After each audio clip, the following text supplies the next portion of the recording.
Was this something you always were aspired to or going to transition into?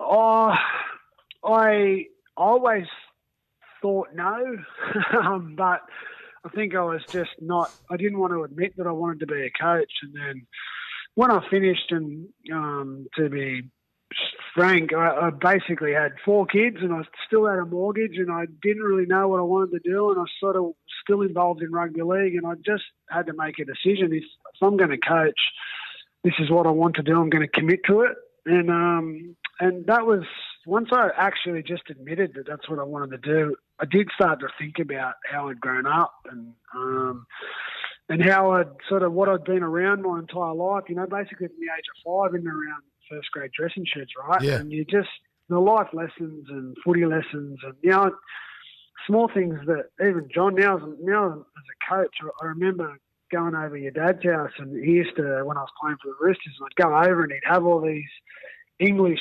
rugby league magazines that he'd get delivered to his, and I'd had to get them, and he'd sit down and have a chat with me, and I'd take him over to Adrian Morley for him to read, and just small gestures like that you see, you know, great coaches, none better than your father, that, just all those little lessons on how great rugby league people, and I've just grown up around that, and I just was pulling against my instincts to want to coach because, you know, obviously there's a whole host of reasons as to why you might not want to coach.